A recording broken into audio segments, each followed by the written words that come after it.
Shake. நான் 8வது படிக்கிறேன். இப்போ நான் வண்ணத்துப்பூச்சி முப்பெரும் விழாக்கு வந்திருக்கேன். இங்கே விருது வழங்கும் விழா, ஆண்டு விழா, புத்தகம் வெளியீடு விழா வண்ணத்துப்பூச்சி குடும்பத்தின் சார்பாக நடந்துட்டுருக்கு. இப்போ நாங்கள் அதை பார்க்கலான்னு வந்திருக்கேன். என் புக்கு ரிலீஸ் ஆகுது. நான் டான்ஸ் ஆட போகிறேன். வண்ணத்துப்பூச்சி டீம்லேருந்து எங்களுக்கு 2020 பப்பட் ஷோ சொல்லி தந்திருந்தாங்க. இப்போ நாங்கள் அந்த பப்பட் ஷோ கற்றுக்கின்னு பாதி பசங்களுக்கும் சொல்லி கொடுத்தோம். இப்போ நாங்கள் முப்பெரும் விழாவில் கலந்துக்கிட்டு அங்கே நடக்கிற முக்கியமான விஷயத்தெல்லாம் பார்க்கலான்னு வந்திருக்கோம். தேங்க்யூ. ராகவன். நான் 7th ஸ்டாண்டர்ட் படிக்கிறேன். இங்கேருந்து நாங்கள் வண்ணத்துப்பூச்சி குழு மூலமாக முப்பெரும் விழா நடக்குது. அதுக்காக நாங்கள் வந்திருக்கோம். இங்கே நாங்கள் டான்ஸு, பப்பட்டு, ப்ரோக்ராம் எல்லாமே பண்ணுறோம். அதுக்கு முப்பெரும் விழாவே 3 விழாவாக கொண்டாடப்படுது. புத்தக விழா, ஆண்டு விழா, விருது விழா 3 விழாவாக கொண்டாடப்படுகிறது. நாங்கள் நாங்கள் 2020 இந்த பப்பட் கிளாஸ்க்கு வந்துட்ருக்கோம். பப்பட் கிளாஸ்லேருந்து முடிச்சுட்டு இப்போ நாங்கள் நிறைய ப்ரோக்ராம்ஸ்க்கெலாம் போயிட்டு வந்திருக்கோம். அதுலேயும் எங்களுக்கு நிறைய பரிசுகள்லாம் நிறைய கிடச்சிருக்கிறது. இங்கேயும் நாங்கள் பண்ணுறோம். இங்கேயும் நாங்கள் ப்ரோக்ராம் பண்ணுறோம். இது பண்ணுறதுனால எனக்கு நல்ல மகிழ்ச்சியாக இருக்குது. தேங்க்யூ. வணக்கம். என் பேர் கே ஆட்லியா நேசம். நான் கண்ணகி நகர்லேருந்து பேசுகிறேன். எனக்கு பப்பட் மாஸ்டர் எனக்கு ஒரு ஐடியா கொடுத்தாங்க. பப்பட்டில் படித்தா நல்லா படிக்கலாம் அப்படின்னு சொன்னாங்க. அதனால் என்னோடய சோஷியல் எக்ஸாமுக்கு நான் பப்பட்டு யூஸ் பண்ணி படித்தேன். அதில் நான் 30க்கு 29 வாங்கினேன்.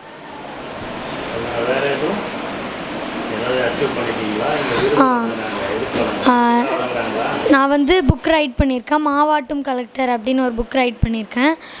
அந்த புக் எனக்கும் ஐஏஎஸ் ஆகணும்னு ஆசை. அதனால நான் அந்த புக்கு ரைட் பண்ணியிருக்கேன். அந்த கதையில் ஸ்பெல்லிங் மிஸ்டேக்னால அதில். வணக்கம். என் பேர் யுவனேஷ். நான் 7th ஸ்டாண்டர்ட் A செக்ஷன் படிக்கிறேன். நாங்கள் முதல் தலைமுறையில் ட்ரெஸ்ஸில் வண்ணத்து பூச்சிகள்ன்ற இதுவில் பப்பட் கற்றுக்குறோம். இன்றைக்கி முப்பெரும் விழா நடக்குது. அதுவே 3 விழாவாக நடக்குது. ஆண்டு விழா, புத்தக வெளியீட்டு விழா, விருது வழங்கும் விழா. இது 3 விழாவாக நடக்குது. நாங்கள் வண்ணத்து பூச்சிகள்லேருந்து பப்பட்டும் கற்றுக்குறோம். இன்றைக்கி நிறைய பேரோட புத்தகம் வெளியிடுறாங்க. அது மட்டும் இல்லாமல் இந்த கதைக்கு டிராயிங் வரைஞ்ச கதை எழுதுனவங்களுக்கெல்லாம் விருது தராங்க. அந்த மாதிரி இன்றைக்கி நாங்கள் டான்ஸும் ஆட போகிறோம். நாங்கள் இந்த பப்பட் மூலயமா நிறைய கற்றுக்கிட்டோம். தேங்க்ஸ். என் பேர் நிஷா. நான் 7th ஸ்டாண்டர்ட் படிக்கிறேன். நான் இங்கே 1வதுலேருந்து படிக்கிறேன். நான் இப்போ வண்ணத்துப்பூச்சி கலைக்குழுவில் 6வதுல சேர்ந்த பப்பட் அதுலேருந்து நான் கற்றுக்கினது எல்லாம் இப்போ ஸ்கூல்லேயும் மாஸ்டர் எங்களெலாம் சொல்லுவார். அதில் நான் ரொம்ப சந்தோஷம்லாம் படுவோம். அதேமாரி நான் சிவப்பு கம்பளம் ஒரு கதைலாம் எழுதியிருக்கேன். அதை இப்போ மாஸ்டர் இப்போ அந்த புத்தகத்தை வெளியிடுறார். தேங்க்யூ. ஒரு வார்த்தை பேசாம அப்படியே ஒரு டாபிக் விடாம எல்லாத்தையும் மொத்தமா நான் வேலைக்கு அப்ளை பண்ணா கூட இவ்வளவு ஃபுல்லா படிக்க மாட்டேங்க. மொத்தமா படிச்சு சொன்னீங்க. நன்றிங்க. எனக்கு ரொம்ப பிடிச்சிருந்ததுங்க.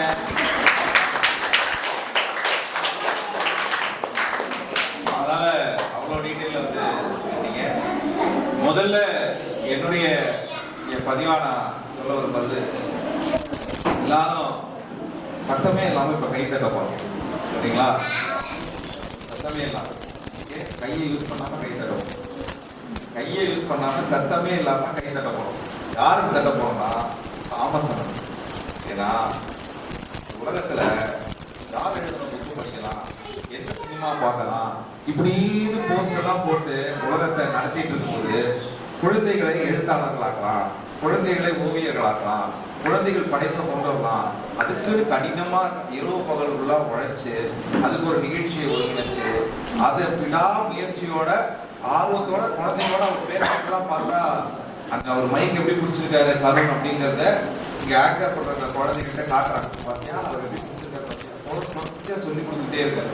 அதனால அவருக்கு நாம இப்ப கை தட்ட போறோம். சத்தம் வராது, ஏன்னா அது மனசுல இருந்து தட்ட போறோம். எல்லாம் கை தட்டுறவங்க மனசுல இருந்து மனசார நினைக்கணும். அப்படி நினைச்சீங்கன்னா உங்க கைத்தட்டு என் முகத்துல தெரியும். யார் முகம்லாம் சிரிக்குதோ அவங்க எல்லாம் கை தட்டிங்கன்னா, யாரெல்லாம் சிரிக்கிறீங்களோ அவங்க எல்லாம் தேவையில்லாம காண்டாவீங்க. இப்ப நாங்க வந்து தொடர்ச்சியா இந்த மாதிரி புத்தக கடவுள் எழுத்தாளர்கள் அவங்களுடைய படைப்புகளை வந்து என்னால முடிஞ்சது, எங்களுடைய குழுவால முடிஞ்சது நாடகமாக்குறது, அது மாதிரி முடிந்த நண்பர்களோட குறும்படங்களாக்குறதோ இல்லை ஏதாவது ஒரு வகையில அதை வந்து நம்ம அடுத்த கட்டத்துக்கு மற்றவர்களுக்கு கொண்டு போய் சேர்க்கிற முயற்சி பண்ணணும். ஆனா இந்த முறை பார்த்த குழந்தைகள் எனக்கும் ஒரு ஐடியா இருக்கு கதை எழுத, எனக்கு ஒரு ஐடியா இருக்கு பாட்டு எழுத, நானும் டிராயிங் பண்ணுவேன், நானும் ரெடியா இருக்கேன் அப்படின்னா அடுத்த செட் ஆஃப் படைப்புகளுக்கு நீங்க இப்பவே என்ன பண்ண ஆரம்பிச்சிடலாம், யோசிக்க ஆரம்பிச்சிடலாம். அவர் கருணண்ணன், ஆர்ஜே கருணண்ணன் அவர் என்ன சொன்னாரு, எல்லாத்தையும் கவனமா கூர்ந்து கவனிக்கணும். நம்ம சுற்றி நடக்கிறது எல்லாத்தையும் நம்ம கூர்ந்து கவனிச்சாலே நிறைய விஷயங்கள் செய்ய முடியும். அதை நீங்க செய்தீங்கன்னா ரொம்பவே நல்ல ஒரு விஷயமா இருக்கும். பொதுவா நான் இங்க என்ன சொல்ல விரும்புறேன் அப்படின்னா, நான் வந்து என்னால இவ்வளவு ஸ்கிரிப்ட் எல்லாம் எழுதுறதுக்கான காரணம் எனக்கு என்னுடைய ஆசிரியர்கள் பள்ளியில கொடுத்த ஊக்கம் தான். ஸோ ஆனால் இன்னைக்கு நிறைய ஸ்கூல்ல சில்ட்ரன்லாம் இருக்காங்க, எல்லாரும் இருக்காங்க, கிரிக்கெட் கோச்சிங் போறாங்க, ரோபோட்டிக்ஸ், ஏஐ என்னென்னமோ கோச்சிங் போறாங்க, அப்படி இல்லைன்னா எங்கேயாவது கோச்சிங் போறாங்க, இப்படி என்னென்னமோ போறாங்க. எந்த ஸ்கூல்லையும் எந்த குழந்தையும் கதை எழுதி புத்தகம் வெளியிடல, அவங்களுடைய படைப்புகள் வெளியே வரவே இல்லை. ஆனா இன்னைக்கு இந்த கண்ணகி நகர் பகுதியில இருக்கக்கூடிய பள்ளி மாணவர்கள், அதுவும் அரசு பள்ளியில படிக்கிற எத்தனையோ மாணவர்களை கைட் பண்ணி தொடர்ச்சியா இந்த படைப்புகள் உருவாக்கி அதையே படைப்புகளாக்கி அவங்களுக்கே நிகழ்ச்சியா நடத்தி இன்னைக்கு வண்ணத்து பூச்சிகளை இவ்வளவு விஷயங்கள் செஞ்சுட்டு இருக்காங்கன்னா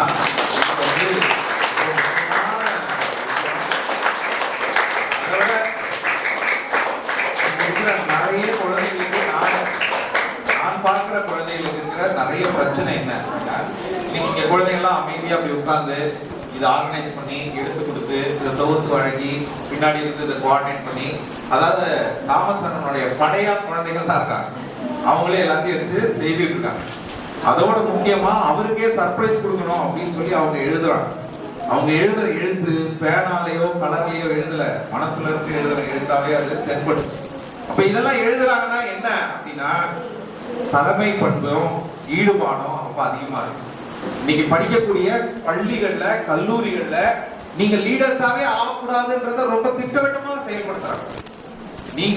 நீங்க ஒரு தனி தலைவராக உருவாகவே கூடாது, நீங்கள் சிந்திக்கவே கூடாது. டீச்சர்ஸ் என்ன சொல்றாங்களோ அதை நீங்கள் செய்ய வேண்டும். இன்னைக்கு இருக்கக்கூடிய அத்தனை கல்லூரிகள்ல இருக்கக்கூடிய அமைப்புகள் ரொம்ப தெளிவா நீங்க எப்படி அங்க அந்த நிர்வாகமோ அந்த பள்ளியோ என்ன சொல்லுதோ அதை மட்டும் சொல்றவங்கள பொறுப்பு தலைவர்களா ஆக்குற வேலையை மட்டும்தான் அவர்கள் செய்யக்கூடாது. சுய சிந்தையோட இதை நான் ஏன் இப்படி செய்யக்கூடாது, மாணவர்கள் ஏன் இதை இப்படி உருவாக்க கூடாது அப்படிங்கிற ஒரு விஷயத்தை செய்யற மாதிரியான லீடர்ஸே இங்க உருவாக்குறது. ஆனா இங்க மாணவர் பாராளுமன்றம் நடக்குது. ஒரு பாராளுமன்றம் ஒரு ஜனநாயக அமைப்பை கேள்வி கேட்டு மாற்றத்தை ஏற்படுத்துற ஒரு ஜனநாயக அமைப்பை எப்படி செய்யணும் அப்படிங்கிறத இங்க பகுதிகளில் குழந்தைகளோட அவங்க வேலை பார்க்கறாங்கன்றதுதான் மாற்றத்தின் துவக்கம். இது ரொம்ப முக்கியமான விஷயம். எத்தனை குழந்தைகள் சில்ட்ரன் பார்லிமெண்ட்ல இருக்கீங்களோ நீங்க உங்களுக்காக ஜோரா நீங்களே முதுகுல கை தட்டிக்கீங்க. ஏன்னா நீங்கெல்லாம் முக்கியமான தலைவர்கள். உங்களை போன்ற வாய்ப்புகள் பல பள்ளிகள்ல கிடையாது. ஒரு ஜனநாயக பூர்வமா ஒரு விஷயத்தை எப்படி செய்யணும்னு தெரியாது. நான் பெயர் சொல்ல விரும்பல. இப்போ ஒரு கல்லூரியில ஓராண்டா நாடக கிளப், தியேட்டருக்கான ஒரு கிளப்பை உருவாக்குறதுக்கு அவங்களுக்கான விஷயத்தை உருவாக்கி கொண்டு போய் சொல்லி ஓராண்டா அங்க தலைவர்கள் வர்றதுக்கு அவ்வளவு பிரச்சனை. சுயநலவாதிகளா அப்படியே எழுந்து வந்துட்டு இருக்காங்களே தவிர கூட்டா எப்படி வேலை செய்வதற்கு இளைஞர்கள் மத்தியில தலைமைத்துவம் இல்லாம ஒரு பெரிய பாடா இருக்கு. அவங்க எப்படி அமையணும், அந்த குழு எப்படி அமையணும்ங்கிறது என்கிட்டயே கேட்கறாங்க லிஸ்ட் எப்படி அமைக்கணும்னு. அதுக்கான பிரச்சனைகளை தீர்மானிக்க எழுதி லிஸ்ட் கொடுத்தா இன்னைக்கு வரைக்கும் அதுக்கான மீட்டிங்க்கு அழைப்பு வரவே இல்லை திரும்ப. ஏன்னா அவர்களுக்கே நல்லா தெரியுது இது உருவாகாது, இது உருவாக்குனா அவர்களுக்கே பிரச்சனை வரும்ன்றது அவங்களுக்கு தெரியுது. அவங்க சுய சிந்தனை உள்ளவர்களா உருவாயிட்டா பெரிய ப்ராப்ளம் வரும் அவங்களுக்கு தெரியும். ஜனநாயகத்தை நோக்கி பயப்படுகிறார்கள். ஜனநாயகத்தை நோக்கி பயப்படக்கூடாது. ஜனநாயகத்தை நேசிக்கணும். ஜனநாயகத்தை நேசிக்கணும்னா நாம வீழ்றதுக்கு தயாரா இருக்கணும். ஏன்னா நமக்குள்ள ஒரு அதிகாரம் இருக்கும். அது எப்பெல்லாம் வீழ்த்தப்படுமோ அது வீழும்போது நம்ம ரசிக்கணும். ஜனநாயகம் வென்றதுன்னு ஒத்துக்கணும். அந்த ஜனநாயகத்தை ரசிக்கணும்னா அது குழந்தைகளாக சிந்திக்க விடும். அந்த குழந்தைகள் சொல்ற பாயிண்ட்ல நீ அந்த தப்பு பண்றியா, நீ யோக்கியமா அப்படின்னு குழந்தை கேட்டா அங்க வந்து எஸ் நான் தப்பு செய்யறேன் அப்படின்னு ஒத்துக்க நமக்கு தெரியும். ஜனநாயகம் எங்க அடிப்படைன்றது குழந்தைய வந்து நம்ம என்ன பண்ணிடலாம், உனக்கு என்ன தெரியும் அப்படின்ற எண்ணத்தை நம்ம எப்ப நினைக்கிறோமோ அப்ப ஜனநாயகம் சரிங்களா. எப்பவுமே சில விஷயங்கள் நடந்துட்டே இருக்கு. எங்க குழுவுல நாங்க முயற்சி பண்ற விஷயமே அந்த ஜனநாயகம் தான். சுயமா இருங்க, சுயமா சிந்திங்க, உங்களுக்கு தோன்ற விஷயங்களை கருத்துக்களை ஓப்பனா சொல்லுங்க, தலைமை எடுத்து நடத்துங்க, முன்னெடுத்து நடத்துங்க அப்படிங்கறதா திரும்ப திரும்ப சொல்லிக்கிட்டே இருக்கு. அப்படி நடந்தால் மட்டும்தான் இந்த மண்ணையோ மக்களையோ நாட்டையோ உலகத்தையோ காப்பாற்ற முடியும். இருக்கிற உலகத்துல இருக்க பெரும் பிரச்சனைகளை ஜனநாயகம் புரிஞ்சிக்காத தலைவர்கள் பண்ற சொல்லலாம். ஜனநாயகம் வரக்கூடாதுன்னு நினைக்கிற தலைவர்கள் பண்ற சொல்லலாம். அந்த தலைவர்கள் தான் இதே ஸ்கூல் சிஸ்டம்ல காலேஜ் சிஸ்டம்ல இருந்து படிச்சு வந்தவர்கள். இதை தொடர்ச்சியா ஒரு மிஷின் மாதிரி உருவாக்கிட்டு இருக்கோம்னா இதுக்கான மாற்று வேலையை படைப்பாளிகளும் ஜனநாயகவாதிகளை உருவாக்குற வண்ணத்து பூச்சிகளையும் அதுக்கு உதவியா இருக்கிற இந்த அத்தனை அமைப்புகளுக்கும் இன்னைக்கு நிகழ்ச்சிக்கு வந்த அத்தனை குழந்தைகள் பெரியவர்கள் அனைவருக்கும் என்னுடைய மனமார்ந்த நன்றி விஷயங்கள் நிறைய பள்ளிகள்ல நடக்கணும். நீங்க நடந்த அனுபவத்தை வெளியில போய் பேசுங்க. இந்த சோசியல் மீடியால நீங்க ஒரு புக் வச்சுக்கிட்டு போட்டோ போடுறீங்களோ இல்லையோ அந்த புக்குக்குள்ள என்ன இருக்குன்ற செய்தியை போடுங்க. அந்த ஒரு 4 வரி மற்றவர்களுக்கு புரிதலை ஏற்படுத்தும். 1.5 லட்ச ரூபாய் கொடுத்து 2 லட்ச ரூபாய் கொடுத்து படிக்கக்கூடிய நம் குழந்தைகள் படிக்கிற பள்ளிக்கூடம் சிறப்பா இல்ல வெளியில நடக்கக்கூடிய இந்த மாதிரியான நிகழ்வுகள் இருக்கக்கூடிய ஆழமான குழந்தை நலன் சார்ந்த குழந்தை படைப்பாற்றல் சார்ந்த விஷயம் கல்வியில ரொம்ப முக்கியமா அப்படிங்கிற கேள்வி பலருக்கு ஏற்க வேண்டியது தேவையா இருக்கும். நன்றி நன்றி என்ன தாமஸ் என்ன நன்றி குழந்தைகளே. தொடர்ந்து இந்த கூட்டமைப்பு நிறைய விஷயங்கள் செய்யணும். நன்றி நன்றி நன்றி. வாய்ப்பு இருந்தா எங்களையும் இதுக்குள்ள நினைச்சுக்கங்க. எங்களால முடிந்ததை நாங்க செய்யணும். அடுத்தவங்க குரல்ல பேசுறது சொந்தமா பேசாம அடுத்தவங்க மாதிரி பேசுறதா?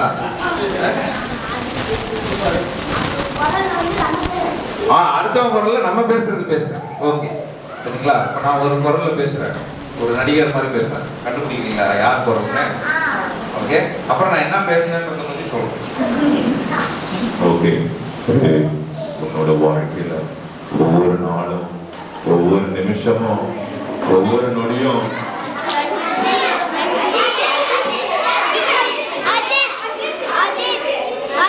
தலையோ கண்ணோ மூக்கோ அந்த வேற விஷயம். நான் சொன்ன டயலாக் என்ன? நான் சொன்ன டயலாக் அத சொல்லு.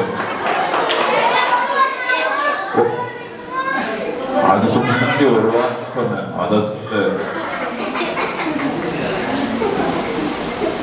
என்ன வாழ்க்கையில யாரோட வாழ்க்கையில? உங்க வாழ்க்கையில ஒவ்வொரு நாளும் ஒவ்வொரு நிமிஷமும் ஏன் ஒவ்வொரு நொடியும் யார் செதுக்கணும்? யார் செதுக்கணும்?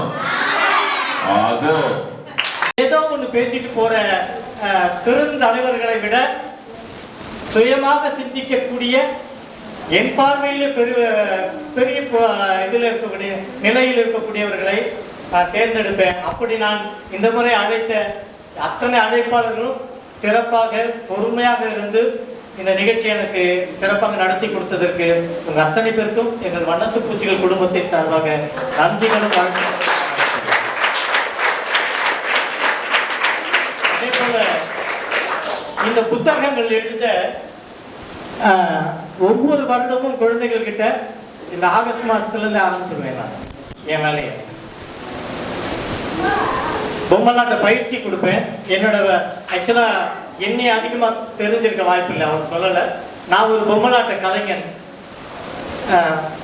1990 பொம்மலாட்டம் செஞ்சுட்டு இருக்கேன். நான் பொம்மலாட்ட பயிற்சியாளராக நான் சமீபமாக உருவெடுத்து ஒரு 15-20 வருஷம் ஆகுது. இந்த குழந்தைகளுக்கு கற்றுக் கொடுக்க போகும்போது தான் தெரிஞ்சது அவங்க எந்த அளவுக்கு அதை உள்வாங்குறாங்கன்னு. நேரம் இல்லைன்றதுனால ஒரு பாப்பா எனக்கு விட்னஸ் சொன்னாங்க. ஆட்லியா இருக்கிறீங்களா? ஆட்லியா, ஓகே. ஆட்லியா பாப்பா சொல்றீங்களா? வாங்க. ஏன்னா இது ரொம்ப அவசியமான ஒன்று. அவங்க சொல்லக்கூடிய ஒரு விட்னஸ். வாடா பாப்பா, சீக்கிரம் ஓடியா. நன்றி சொல்ல வேண்டியது ஓவியர்கள். அவங்க வாழ்க்கையை தான் முதல் முறையா புத்தகத்துக்கு வரையறேன்னு சொன்னாங்க.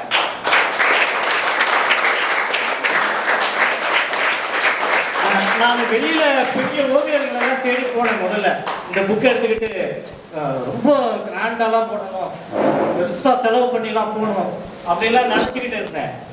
தற்செயல ஒரு தர்மா, அப்புறம் அந்த தம்பி பேர் தான் சந்தோஷ், அவங்க 2 பேர் போன வருஷம் புக்கில் வரைஞ்சாங்க. அவங்க 2 பேர் தற்செயல சும்மா உட்காந்து ஒரு டிராயிங் வரைப்பாங்க. அவ்வளவு சூப்பரா இருந்தது அவர் வரைஞ்சது. அவர்கிட்டே உட்காந்துட்டேன் நான்.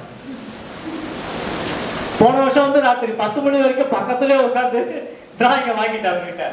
இந்த வருஷம் என்ன பண்ணா, ஏப்ரல் மாசத்திலேயே கண்டென்ட் கையில கொடுத்துட்டு இந்த ஜூன் மாசம் வரைக்கும் பொறுமையா நேரம் கொடுத்து வரைய வச்சு வாங்கிட்டேன். ஷகினா சொல்லணும்னா கடைசி நிமிஷத்துல ஓவியம் வரைஞ்சி கொடுத்தாங்க. கடைசி 1 வாரமோ 2 வாரம் தான் டைம். அவ்வளவு ஷார்ட்ல அவ்வளவு அழகா ஓவியம். இன்னொரு சிறப்பு, ஷகினாவுக்கு மாவட்ட கலெக்டர் வருகிறார் கதை எழுதுனது அவங்க தங்கச்சி, ஓவியம் வரைஞ்சது அக்கா. இது போன வருஷமா இந்த மாதிரி நடந்தது. ஆட்டோ டாக்டர் ஆட்டோன்ற ஒரு கதை வெளியிட்டேன். அதுலயும் அக்கா ஓவியம் வரைஞ்சாங்க, தங்கச்சி கதை எழுதினாங்க. இப்படி இங்க நான் இவர்களோடு குடும்பமா பழகிட்டு இருக்கிறதுனால அவங்க வீட்டுல வேற யாரு திறமையா இருக்காங்க தேடி பார்த்து அவர்களையும் வெளிக்கொண்டு வர முயற்சி பண்ணிட்டு இருக்கிறேன். அந்த முயற்சியின் ஒரு சில துளிகள் தான் இதெல்லாம். வாங்க வந்து உங்களுடைய பப்பட்டு மாஸ்டர் வந்து எனக்கு ஒரு பேப்பர்ல, எனக்கு சார்ட் மாதிரி ஒரு பேப்பர்ல எனக்கு ஒரு பப்பட் செஞ்சு கொடுத்தாங்க. அப்போ வந்து மாஸ்டர் சொன்னாங்க, படிக்கிறப்போ கொஸ்டின் நம்ம சொல்லிட்டு பப்பட்ல இருந்து ஆன்சர் படிச்சோன்னா அது நம்மளுக்கு எக்ஸாம்ல வரும்போது ஞாபகமா இருக்கும் அப்படின்னு சொன்னாங்க. அதே மாதிரி நான் சோஷியல் எக்ஸாமுக்கு ட்ரை பண்ணேன். 30க்கு 29.5 வாங்கினேன்.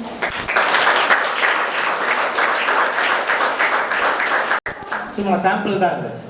ஏன்னா ஒவ்வொரு பொம்மலாட்ட கலைஞரும் எங்கிட்ட பப்பட்ல கத்துக்கிட்ட ஒவ்வொரு பிள்ளைகளும் படிப்புலையும் முன்னேறிட்டு வராங்க. அவங்களுடைய சுயமான வாழ்க்கை முறையிலையும் நிறைய முன்னேற்றங்களை பெற்றுட்டு வராங்க. எந்த ஒரு பிரதிபலனும் எதிர்பார்க்காமல் இதை செய்துக்கிட்டு இருக்கேன் இதுவரைக்கும்.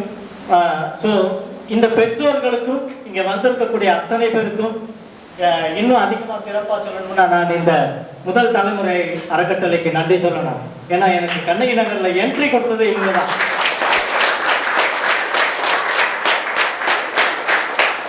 மாரிசாமி, அப்புறம் நம்ம விஜயலட்சுமி மேடம் ஒருங்கிணைப்பாளர், அவங்க தான் முதல்ல எனக்கு இங்க என்ட்ரி கொடுத்து இந்த பிள்ளைகள் எல்லாம் அறிமுகப்படுத்து. என் பிள்ளைங்க சந்தோஷம் சொல்லுன்னா அவங்க அதை ஒன்றும் சொல்லலை. ஏன்னா எல்லாம் அவங்க பிள்ளைங்க தான். இப்போ அவங்க பிள்ளைங்கள்லாம் என் பிள்ளைகள் ஆயிட்டாங்க. இந்த பிள்ளைகளை தாண்டி இப்ப கண்ணீர்களுக்குள்ள அடுத்தடுத்த குழுக்களை நான் சந்திச்சு மற்ற ஏரியாக்களை இங்க வராத பிள்ளைகளையும் நான் போய் பார்த்து அவர்களுக்கும் பொம்மலாட்டம் சொல்லி கொடுக்குறேன்.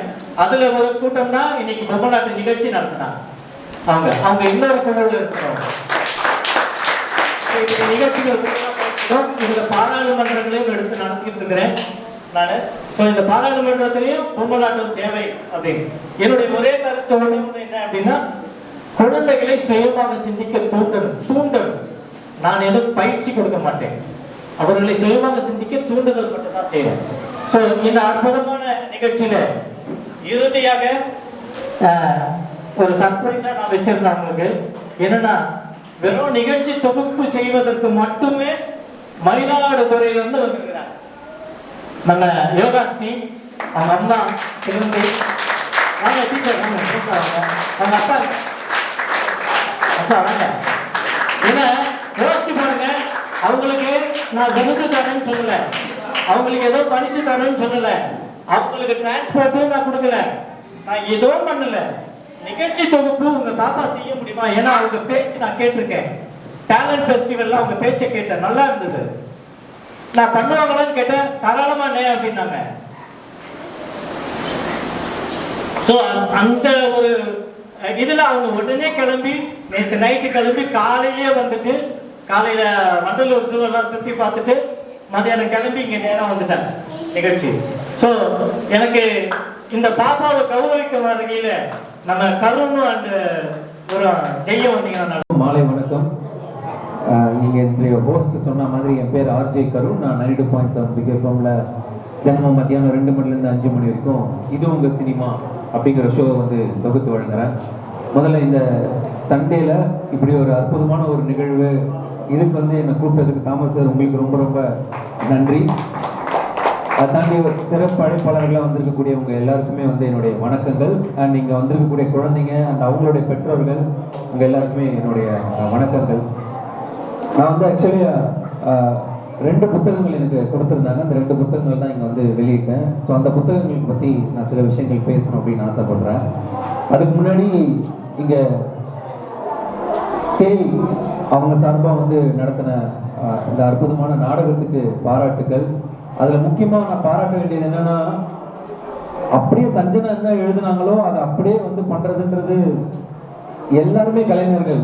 அவங்க வந்து ஒரு 10 மடங்கு இன்னும் பயங்கரமா வந்து அவங்களால வந்து எழுத முடியும். ஆனா அந்த குழந்தை இந்த வயசுல சூப்பரா எழுதியிருக்கா அப்படின்னும் போது அதை வந்து எந்த வகையிலும் மாற்றக்கூடாதுன்னு சொல்லி அதை வந்து பண்ணதுக்கு உங்களுக்கு பெரிய வாழ்த்துக்கள். எனக்கு அந்த நாடகத்துல அவங்க பெர்ஃபார்ம் பண்ணதுல ரொம்ப முக்கியமான ஒரு டயலாக் வந்து எனக்கு ரொம்ப பிடிச்சிருந்தது.